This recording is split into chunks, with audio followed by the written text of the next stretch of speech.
O tema de hoje é o maior plano. Vai estar na página 10. Ele vai remeter sobre a salvação em Jesus Cristo, a nossa salvação em Jesus Cristo, né? Começa assim: Deus criou os céus e a terra e tudo o que há. Criou o homem e o colocou no jardim do Éden.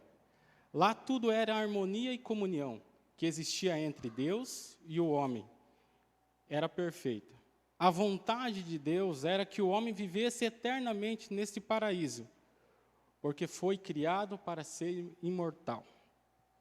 Aí entra a parte do pecado, que é o que nós vamos tratar hoje, sobre salvação e as consequências do pecado, a origem dele, como tudo começou. A origem do pecado. Vamos lá. O texto que vai embasar sobre o pecado, como entrou o pecado no mundo em qual vivemos, no Éden, vai estar em Isaías capítulo 14, o versículo 12 ao 14. Nós vamos fazer leitura. Se os irmãos repararem, a Bíblia, alguns versículos, eles não estão em ordem. Exemplo, se você pegar Gênesis, algumas coisas aconteceram antes de Gênesis. E isso, um dos fatos que aconteceu foi quando o pecado entra na terra, quando o pecado entra no jardim do Éden, é o que nós vamos ler agora. Isaías capítulo 14, o 12 e o 14 diz assim, se você queira acompanhar.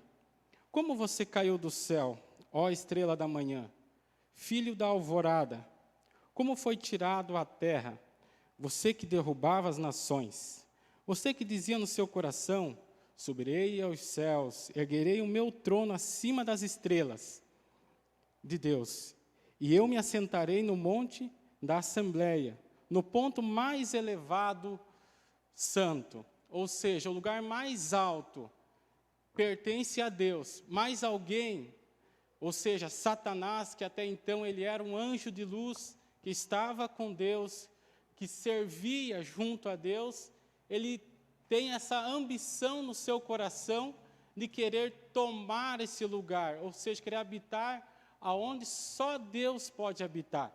Aí que vem a consequência do pecado, através de Satanás, que até então era um anjo de luz, e tem essa ambição no seu coração de querer habitar o lugar onde que é reservado somente para Deus, o Criador. E continua dizendo assim, subirei mais alto que as mais altas nuvens, serei como Altíssimo. Ou seja, queria tornar-se igual a Deus, tomar o lugar de Deus. Um anjo se rebelou contra Deus e fez uma rebelião no céu. E já não houve lugar para ele junto a Deus, nem para ele, nem para os anjos que o seguiam. Foram expulsos, então, para a terra. Ou seja, quando Satanás, não somente ele, peca contra Deus, ele leva consigo mais centenas de anjos. Ou seja, até mesmo no céu, é organizado. Há lugar que é reservado somente para Deus. Há lugar que nós não podemos adentrar, que lá é reservado somente para Deus. E a consequência do pecado não é, o início do pecado não é quando a Eva, depois a gente vai ver mais para frente, quando a Eva prova do fruto do bem e do mal. Não. O início do pecado começa quando um anjo, que era até então de luz, faz uma rebelião nos céus e querendo habitar no lugar onde Deus habitava. E aí, então, começa o pecado. Vamos ler Gênesis, para nós entendermos um pouco mais, para nós avançarmos depois. Gênesis, vamos ler o capítulo 2, o versículo 16 e o 17. Aí que vai narrar a história de Adão e Eva, quando eles são, através de Satanás, eles são induzidos a pecar. Vocês podem prestar atenção, meus irmãos, depois vamos comentar mais, que o Senhor dá uma orientação a eles. Mas como o pecado, Satanás já tentava levar mais alguém junto com ele, aí que entra o poder da decisão que eles precisavam tomar. Que diz assim, vamos ler 16 e 17. E o Senhor Deus ordenou ao homem, coma livremente, ou seja, de tudo, de qualquer árvore do jardim, mas não comam da árvore do conhecimento, do bem e do mal, porque no dia em que dela comer, certamente morrerás. Deus dá um sinal para o homem, que possa escolher voluntariamente obedecer ou desobedecer. Por quê? Se Satanás não cria essa rebelião nos céus, não teria esse problema para Adão e Eva lidar. Ou seja, desde o princípio o Senhor deu poder de decisão para o homem. Nesse momento, quando o Senhor fala essa palavra para eles, para o casal, eles precisam agora tomar uma decisão, lidar com a decisão. E aí que Satanás entra na história, que ele induz a eles a pecar, ou seja, comer do fruto do bem e do mal. Aí então, o Senhor, como Ele é fiel à sua palavra, eles vão provar da consequência do pecado. O pecado do homem foi, portanto, rebelar-se contra a vontade de Deus. Ou seja, eles tinham poder de decisão. Assim como Deus confia em nós o poder da decisão, eles podiam decidir. Eles estavam diante de uma situação, eles tinham tudo do Éden para provar, menos um. E Satanás, ele estava lá. Ele tinha lançado sua seta.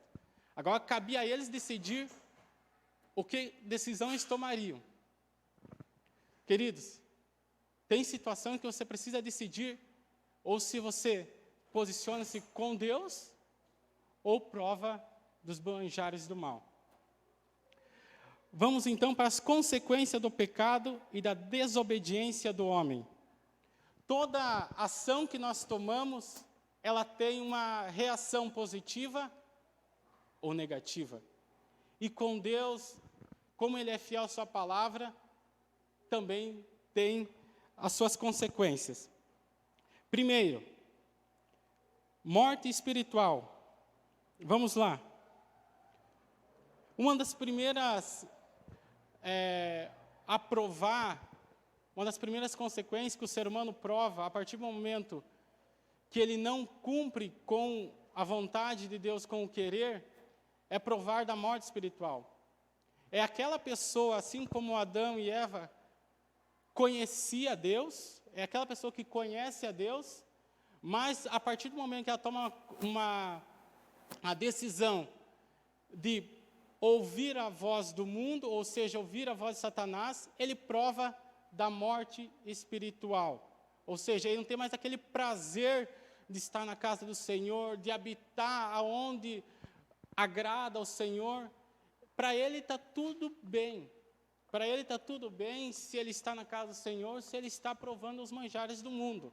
Então, isso é a morte espiritual. Romanos, Paulo, orientando aos irmãos, já fala sobre isso. Vamos lá, vamos abrir a Bíblia, irmãos. Eu quero a ajuda de vocês.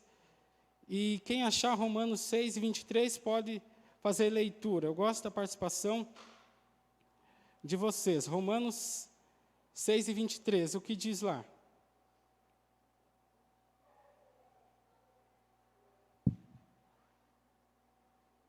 Romanos 6 e 23.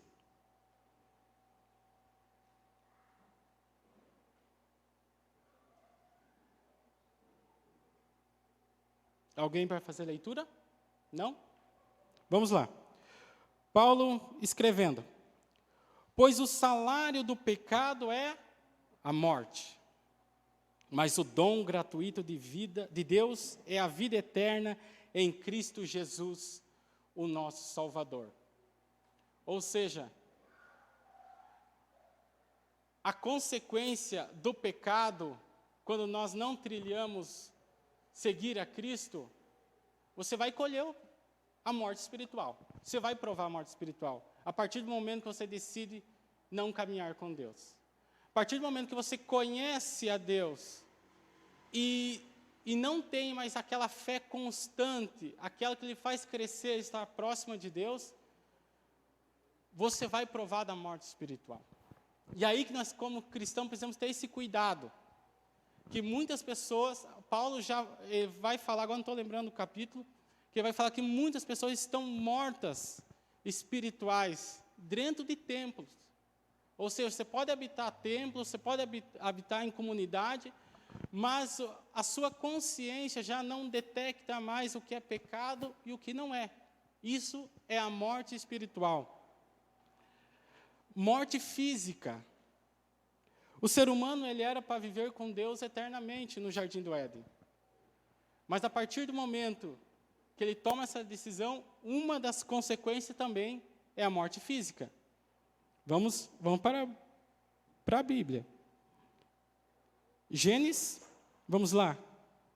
Capítulo 3, e o versículo é o 19.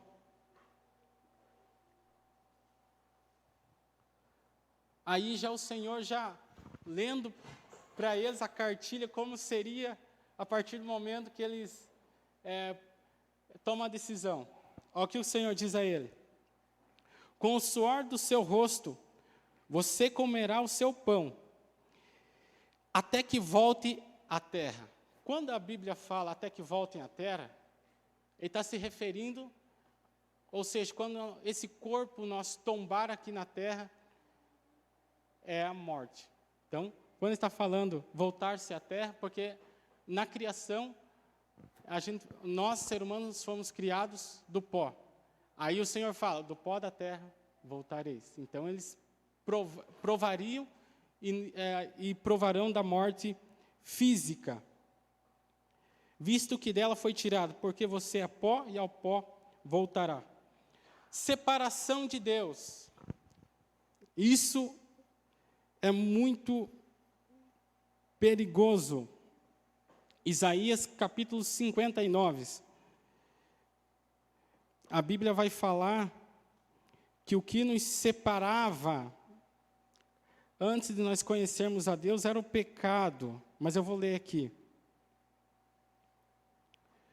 Sabia, irmãos, que a Bíblia ela tem as respostas que a qual nós precisamos? Fica à vontade, irmã, para ler.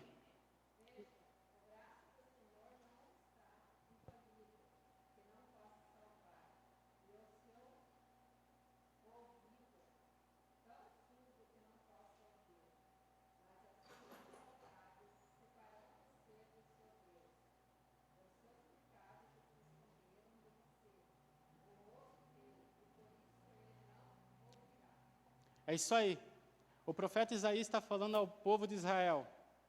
O Senhor está pronto para abençoar vocês. O Senhor está pronto para alcançar o que vocês precisam. Mas o que separa vocês de Deus é o pecado. Então, outra consequência é a separação entre o homem e Deus.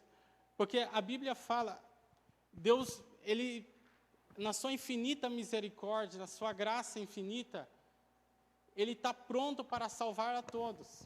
Ele está pronto para salvar. Mas quando nós não colocamos a nossa fé, uma fé constante, uma fé genuína em Cristo Jesus, isso não vai acontecer. Eu já vi muitas pessoas, e isso é muito perigoso quando nós se deparamos tomamos esse posicionamento, que uma vez que eu conheço o Senhor, sempre salvo. Não, irmãos. Quando eu conheço o Senhor, eu preciso ter uma fé constante nele. Eu preciso avançar.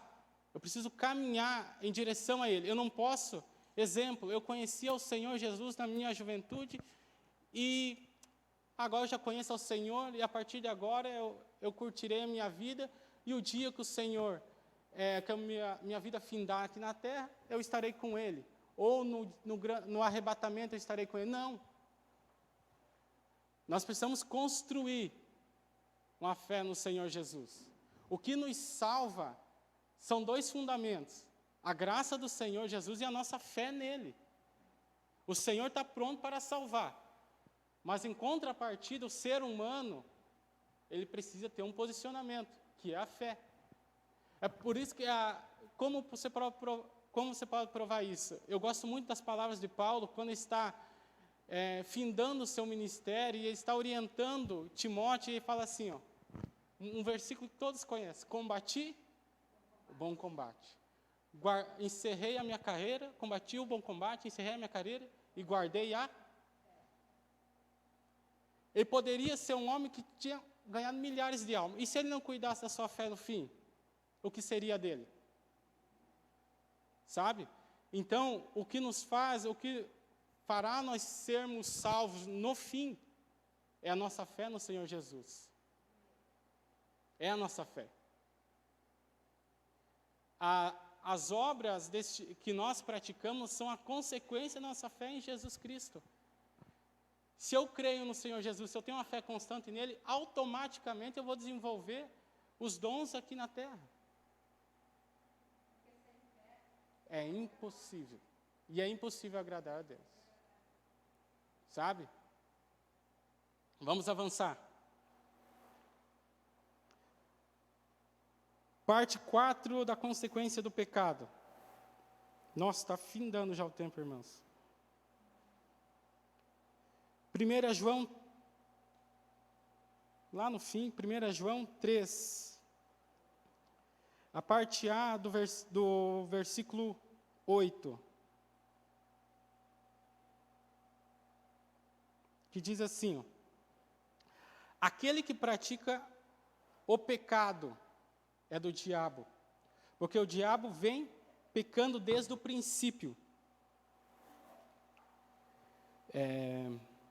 Vem pecando desde o princípio.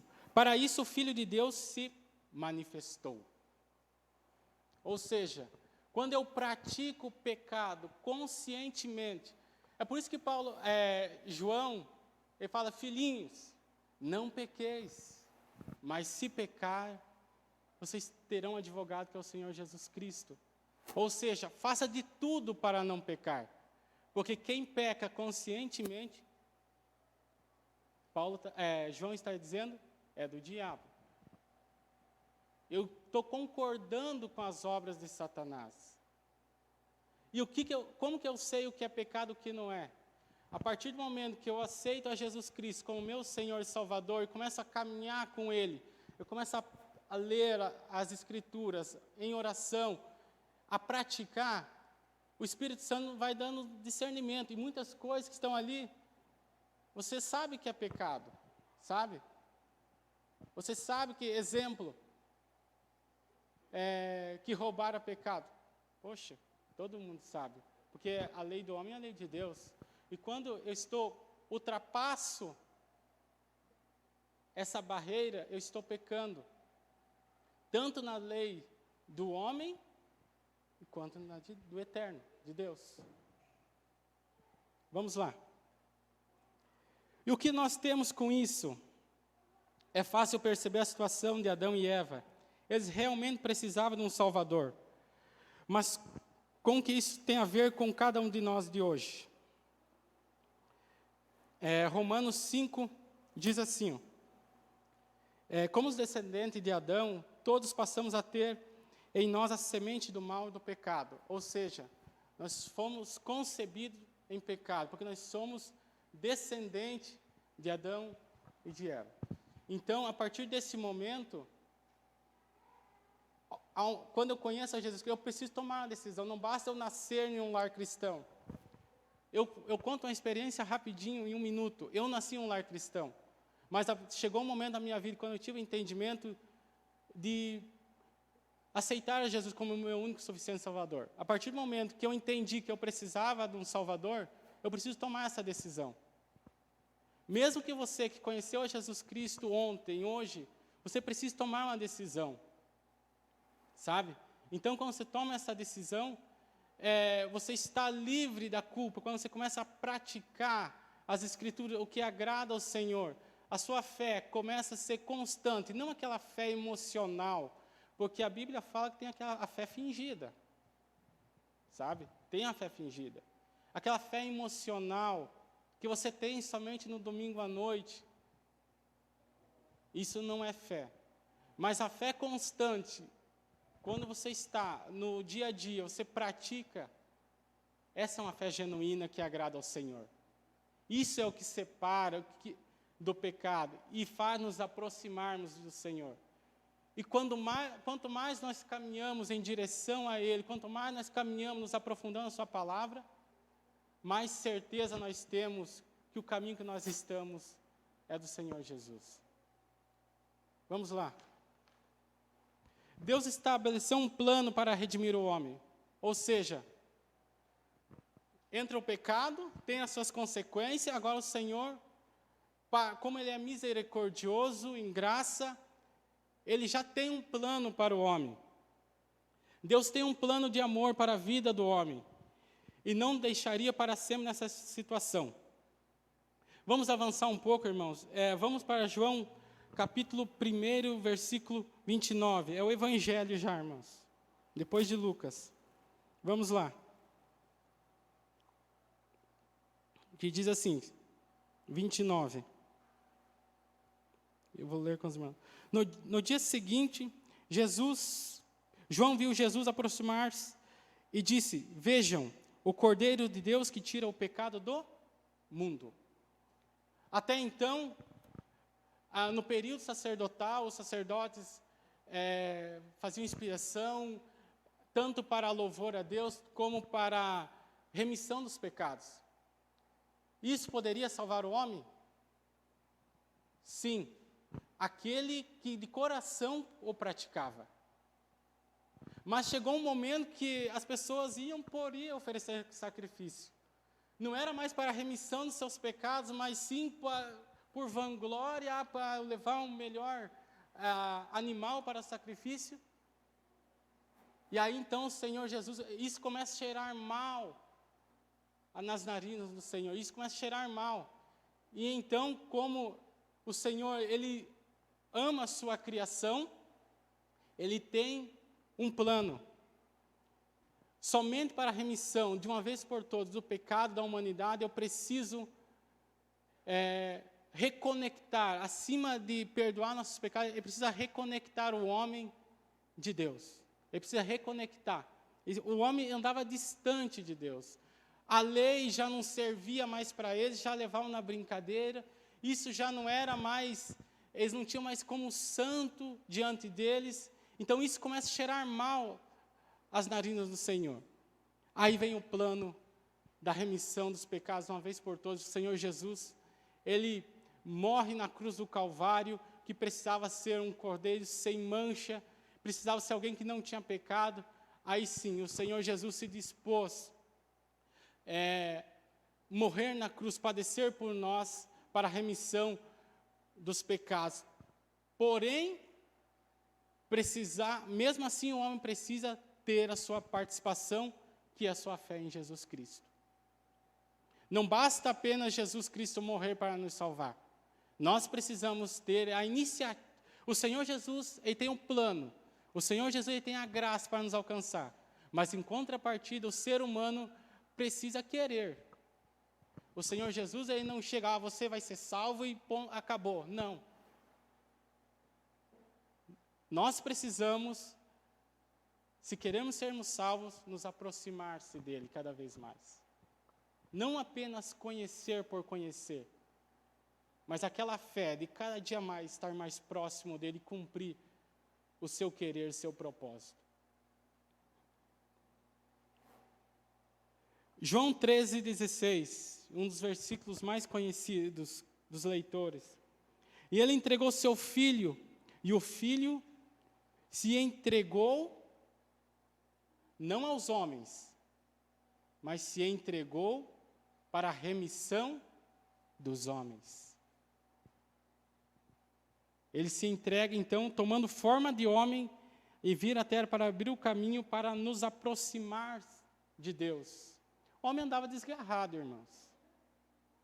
Já era tanto faz como fez, sabe, oferecer sacrifício hoje, mas provava do sacrifício, sabe, coisas tocavam no que era santo, naquilo que era intocável, ele ia lá e tocava, sabe, isso estava cheirando mal as narinas do Senhor.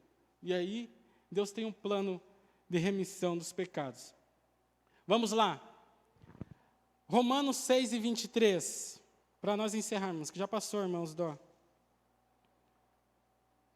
Romanos 6 e 23, eu quero ler com os irmãos.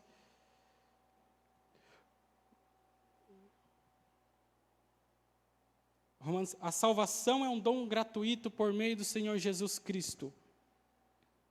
Gratuito vem da graça do Senhor Jesus. É só por meio dele.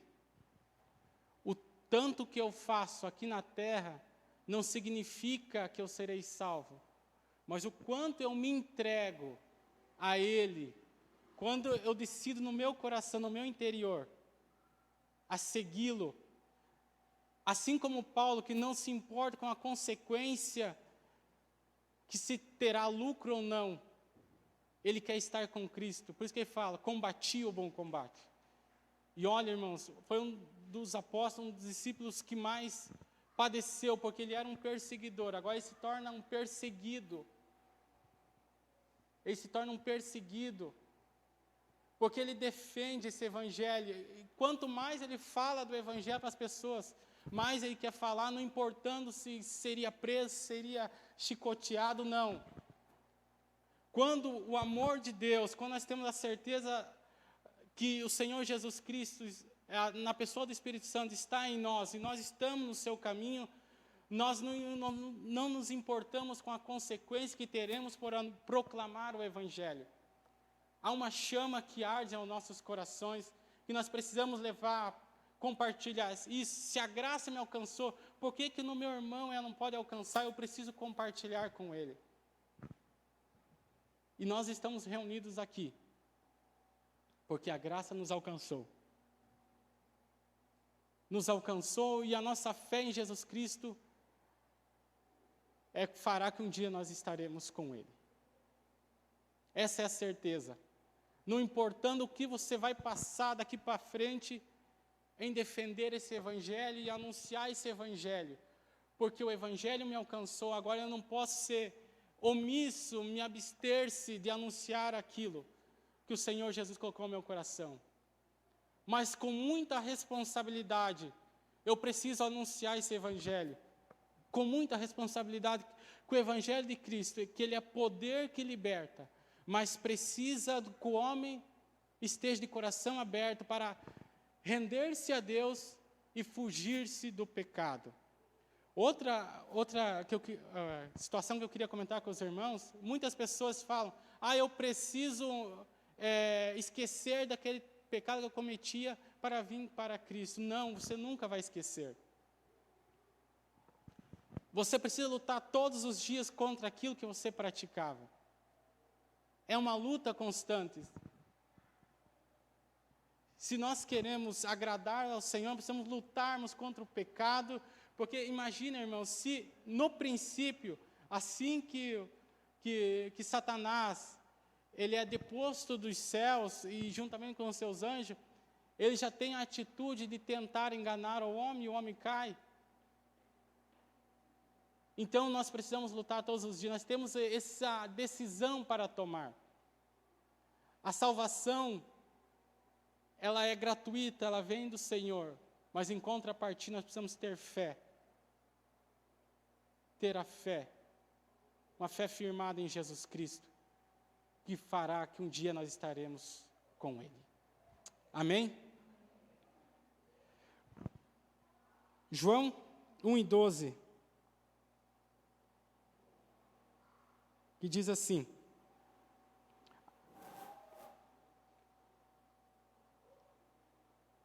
contudo, aos que receberam, aos que creram em seu nome, deu-lhe o direito de se tornarmos filhos de Deus. Quando você não recebe, nós somos criatura, nem todos são filho. Mas a partir do momento que eu me rendo à sua vontade, ao seu querer, eu me torno, então, que você possa ter essa certeza no seu coração. Eu não sou escravo do inimigo e nem de Satanás, mas sou filho de Deus. Vamos estar em pé, meus irmãos? Temos a nossa próxima TSD. Gostaria muito que você desenvolvesse. E nunca esqueça de ter uma fé crescente, constante. Uma fé que, quando você olhar para a sua vida, quando você começou, você possa dizer, poxa, eu cresci muito. E eu crescerei ainda mais em fé em Jesus Cristo. Pai, obrigado por este momento de aula que estivemos aprendendo mais sobre o seu plano de remissão dos pecados da humanidade. Queremos louvar a Ti que a sua graça nos alcançou. E hoje temos a fé que um dia nós encontraremos o Senhor Jesus. Temos uma fé que não é uma fé fingida, mas uma fé constante. Nos ajuda, Senhor, a ter essa fé crescente, desenvolvente no Teu reino.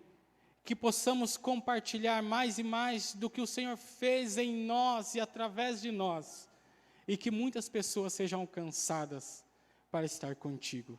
Em nome de Jesus. Amém. Obrigado a todos e nos encontramos na próxima quarta-feira.